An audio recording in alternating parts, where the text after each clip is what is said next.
L'analyse des politiques fiscales et de leur effet sur la croissance économique est un sujet complexe qui a fait l'objet de nombreux débats et études. Les politiques fiscales désignent les décisions prises par les gouvernements en matière de recettes et de dépenses publiques, notamment en ce qui concerne les impôts et les dépenses publiques. Il existe différents types de politiques fiscales, mais elles peuvent être généralement regroupées en deux catégories principales, les politiques fiscales expansionnistes et les politiques fiscales restrictives. Les politiques fiscales expansionnistes sont caractérisées par une augmentation des dépenses publiques et ou une réduction des impôts. Ces mesures visent à stimuler la demande agrégée et à favoriser la croissance économique.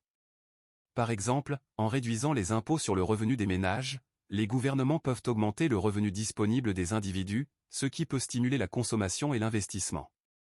Les politiques fiscales restrictives, quant à elles, se caractérisent par une réduction des dépenses publiques et ou une augmentation des impôts.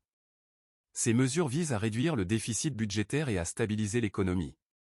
Par exemple, en augmentant les impôts sur le revenu des ménages, les gouvernements peuvent réduire la demande agrégée, ce qui peut contribuer à freiner l'inflation.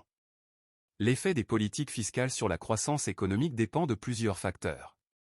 Tout d'abord, il est important de prendre en compte le contexte économique dans lequel ces politiques sont mises en œuvre. Par exemple, dans une économie en récession, les politiques fiscales expansionnistes peuvent être plus efficaces pour stimuler la croissance que dans une économie en surchauffe. Ensuite, il est également important d'analyser les effets à court et à long terme des politiques fiscales. Les effets à court terme peuvent être plus immédiats, avec une stimulation de la demande et de la croissance économique.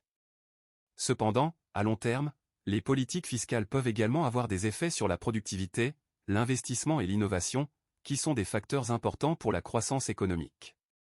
Enfin, il convient de noter que l'effet des politiques fiscales sur la croissance économique peut varier en fonction des différents secteurs de l'économie. Par exemple, certaines politiques fiscales peuvent favoriser certains secteurs spécifiques, tandis que d'autres peuvent avoir un impact négatif sur d'autres secteurs.